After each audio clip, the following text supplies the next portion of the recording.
Namo tassa bhagavato arahato sama sambuddhassa. Namo tassa bhagavato arahato sama sambuddhassa. Namo tassa bhagavato arahato sama sambuddhassa. This evening I want to talk about upekkha, equanimity, and particularly the different variations or different forms of equanimity, the different roles it plays. Upekkha is both a feeling, a vedana, and a mental formation, a sankhara, depending on context. The simplest form of upekkha is neutral feeling. It's one of the three vedana, the three feelings, sukha, dukkha, and asukha, dukkha, which is the same as upekkha. Whenever we contact an object with the senses, which we do countless multiple times every day, it's constantly being bombarded with sense impressions, including mental formations in the mind, sensed by the mind sense. Whenever we contact an object, there is a completely automatic and natural response in terms of vedana. This is as explained in the dependent origination, because of sense contact feeling, vedana. And vedana will be either pleasant, unpleasant, or neutral. As neutral feeling is the most elemental basic form of upekkha. And in itself, it's neither good nor bad, positive or negative. It's just one of the automatic possible reactions to objects.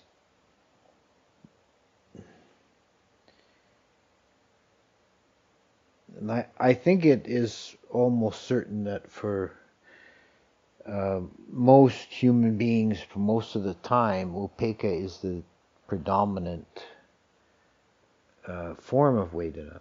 That if you could keep a running tally of all your feelings during the course of a day, you'd probably find most of them are just in the middle. Most objects don't move us to such an extent of either liking or disliking, but they're just there, they're just neutral. So this is the most simple, most basic form of upekkha. And as I said, it's in itself, in and of itself, it's neither spiritually positive or negative. It's just as it is.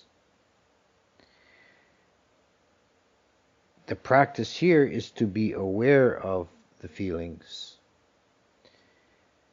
to be aware of vedana, including neutral vedana.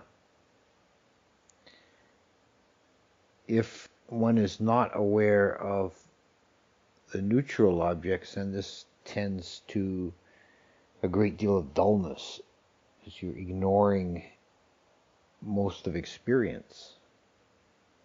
No? As a sankhara, a mental formation, upekkha is a spiritual quality, a positive spiritual quality that comes up in the 7 enlightenment factors, the bojjhanga, as one of the calming factors. And this form of equanimity, we could say, is basically an attitude of mind, a calmness and non-reactivity. When we encounter various situations in the life, if we get excited or upset, then we lose our equanimity, we lose our calm, we can't respond to the situation well. when in danger, when in doubt, run in circles, scream and shout. This is not the way to do it. When we encounter any negative situation, if we give in to panic or fear or other kind of powerful, disturbing emotions, then we're not going to react in a skillful way. We're not going to be able to deal with the situation. It's similar if we have a stroke of good fortune, something good happens in the life. If we get giddy and excited and lose our center in that, then we make a mess of things in a different kind of a way. So the quality of equanimity is being collected and centered and not being disturbed from that center, irregardless of the external circumstances. This kind of equanimity is also one of the 10 paramis, one of the 10 perfections, the qualities of a Buddha. The Buddha was perfect in equanimity.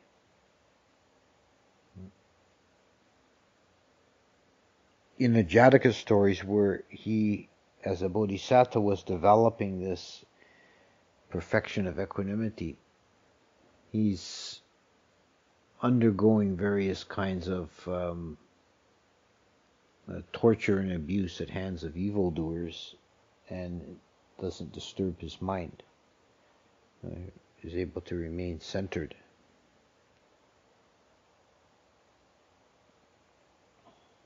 Equanimity can also be classified according to the type of object. Equanimity as a Brahma Vihara, one of the divine abidings, is equanimity of beings. The Brahma Viharas are skillful mental states that we cultivate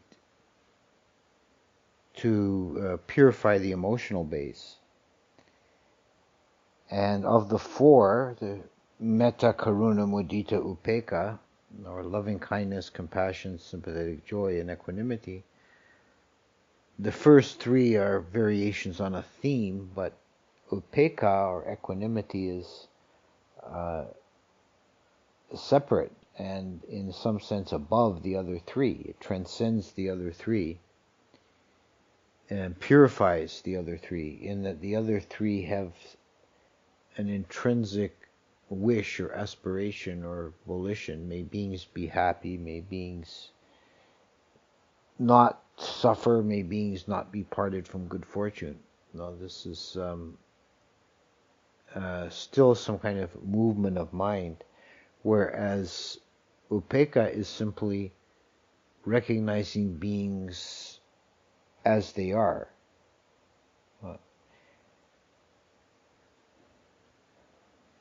And the idea behind Upekkha as a Brahma Vihara, equanimity towards beings, is that the mind is focused on that aspect of beings in which they are equal, that universal aspect of beings. If we look at the whole of samsara, all the different kinds of beings, vast numbers and multiplicities of beings exist in samsara. Obviously, there are many differences. And even if we confine our consideration just to the human realm, there are still many, many variations. Each human being is in some sense unique. Some are taller, some are shorter, some are healthy, some are sickly. Some are intelligent, some are dim-witted, some are strong, some are weak. We could go on and on and on. There's no end to the variation in human beings.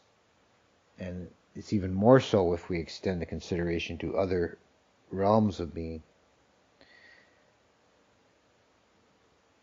But all beings are subject to their karma. All beings are existing in the web of cause and condition that is samsara.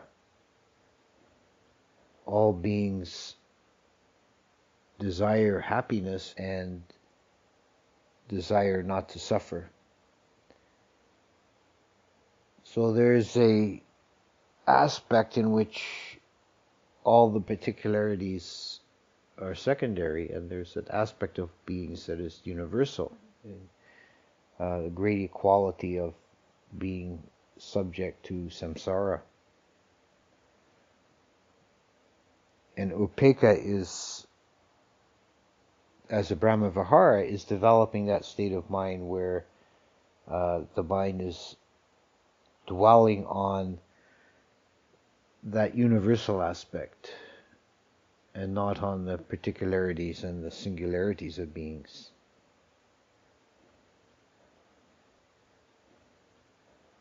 The feeling tone associated with that is upekkha as a feeling. Developing upekkha as a sankhara, as a mental formation, arouses the feeling tone of upekkha, the neutrality of being, neutrality of feeling.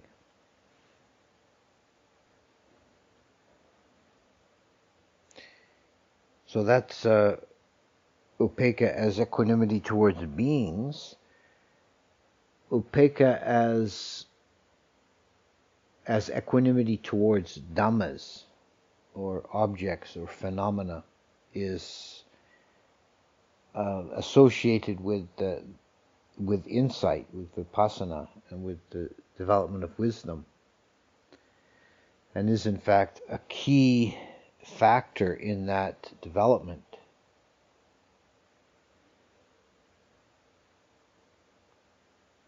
There's quite a wonderful Pali name for that type of equanimity. It's very expressive. It's called Tatra Majjhatthata, which is the established translation of that, which I think was coined by Bhikkhu Bodhi, is specific neutrality, which is very accurate in expressing what that means. But a literal breakdown of the word would be middleness about that. Majjhata is the middle, as in the Majjhima Nikaya is middle-length sayings. Tatra is an adverb or a demonstrative pronoun, I guess. It means that, specific object, tatra. So Tatra Majjhatthata is being in the middle about that. It's very important. The Tatra part is very important, and this is where the translation specific neutrality comes in. Because in developing this clear seeing and letting wisdom unfold, it's not good enough to just have a general kind of fuzzy awareness and a broad, undifferentiated kind of neutrality. It has to be specific. And it has to be specific towards that, which means that which is present in consciousness at this moment. And that'll change from moment to moment. But Tatra is the object, the Dhamma of consciousness. And one should be in the middle about that. And this is a very key component of developing insight, is that whatever object arises to the mind, one clearly knows it and is not moved by it. One remains in the middle. You're not pulled to the poles of fear or fascination, but remain in the middle. Whether the object is trivial or whether it's wonderful or whether it's terrifying or horrible, it's just an object of consciousness, and one is not moved by it. One remains in the middle. So this is an application of the rule that nothing is so trivial it can be ignored, and nothing is so important that it needs to be grasped. Each object is seen clearly, and its true nature known, but the mind is not moved. It's not upset, it's not fascinated, it's not afraid, it's not bored. It remains just point in the middle. And then the next object arises, and there's a new tattva, and one is in the middle about that. So this is specific neutrality. This is the most refined kind of equanimity, or upekkha. There's the sharpness of noticing, is related to this, the precision. If one isn't equanimous, if one doesn't have equanimity, one can't be sharp or precise. You'll be constantly thrown off center, off kilter by reaction to the objects. Upekkha also comes up as one of the jhana factors. And here it's associated with fourth jhana, and is part of a progression of the increasingly subtle feeling tone associated with jhana.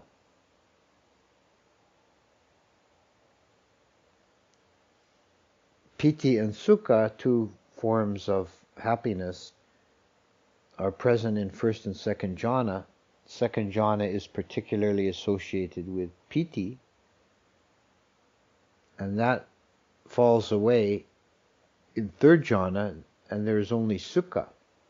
So these are usually translated rapture and bliss, and they're two forms of energetic. Well, the piti is energetic kind of a happiness, and sukha is a peaceful, blissful kind of happiness.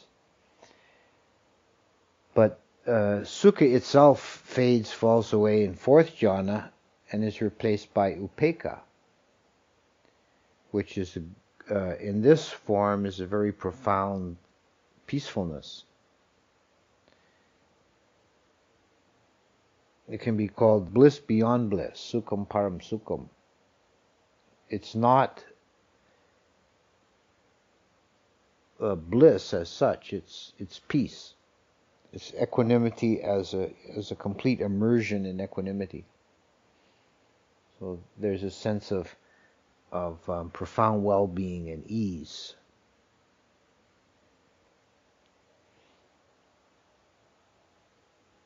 And this state of feeling is also the dominant one in the formless jhanas as well. So from fourth jhana onwards, there's upekkha as a feeling basis. And it also has a somewhat parallel position in the insight path, in the development of vipassana and the stages of insight.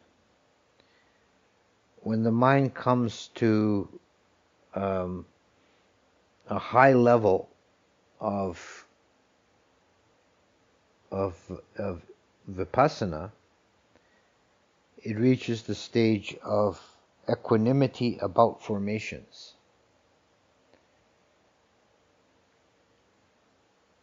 Which is the furthest one can get by striving. It's not yet full awakening, it's not yet full liberation, but it is the place from which that can occur.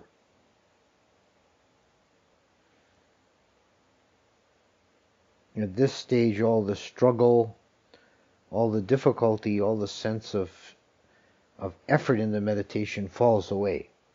One is at complete ease, and the meditation seems to be doing itself.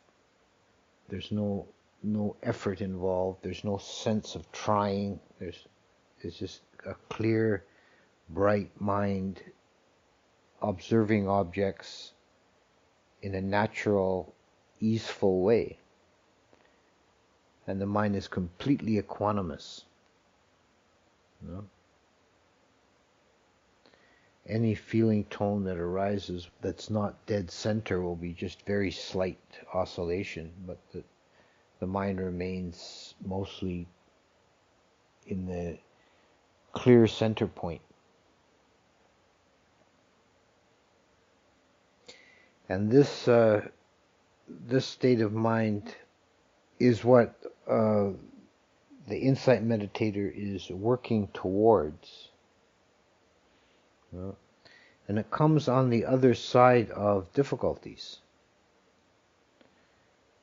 There's a whole study of the stages of insight, the way the mind moves through various positions in relation to the object.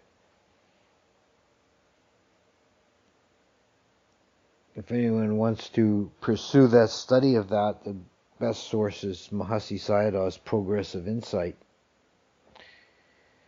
The original kernel of this idea is found in the Majjhima Nikaya in the Relay Coach Sutta.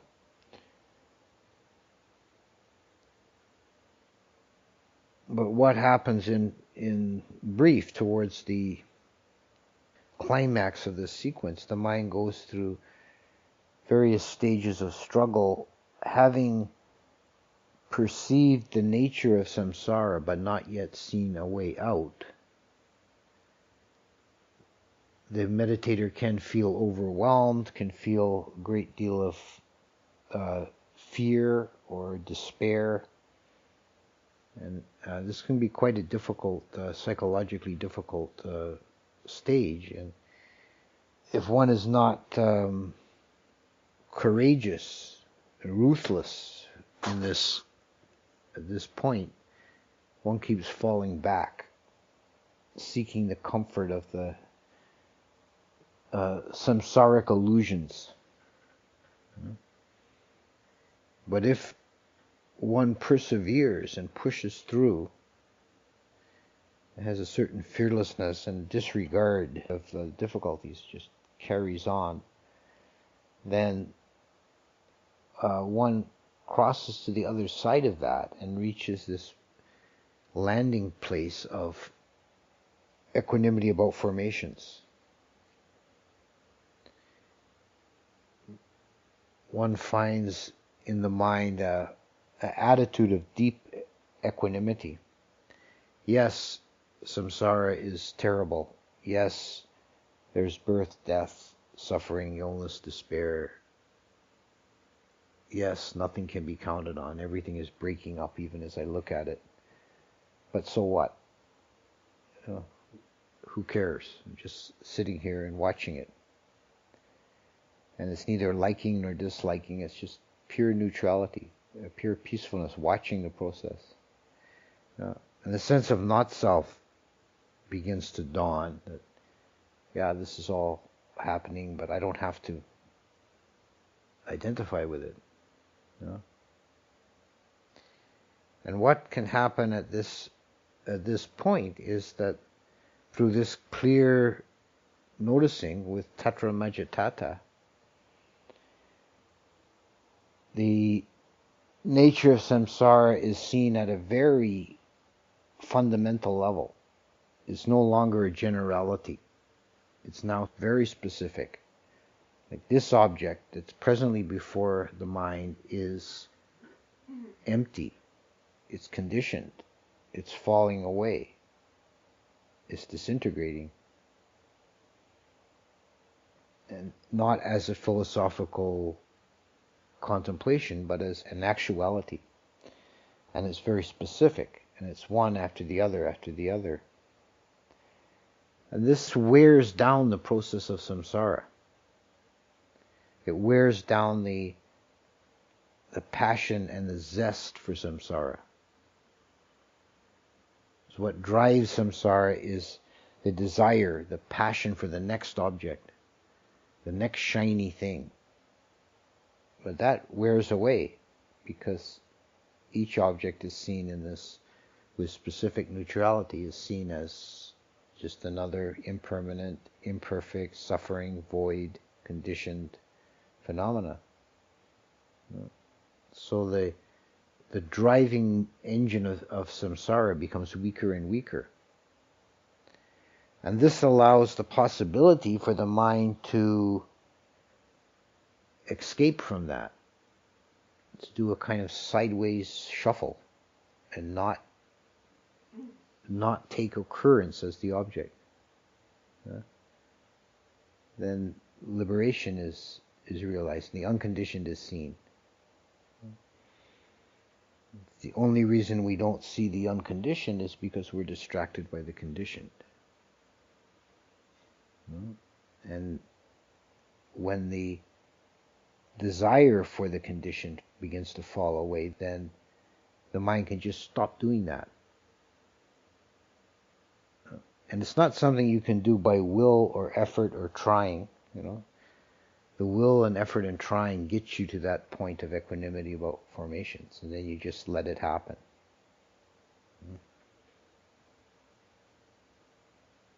Should also add as a practical matter that according to the Burmese masters, and I think it's well borne out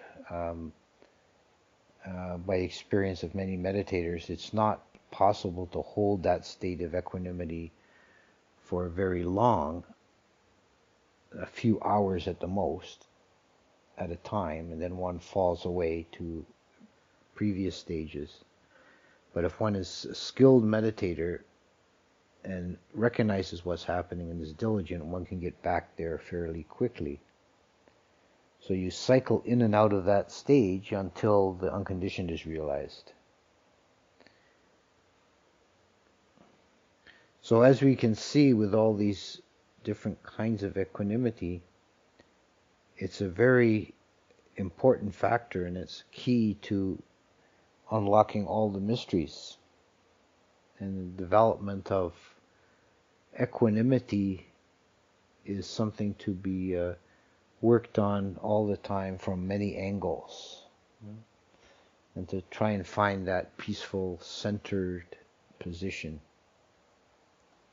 Okay.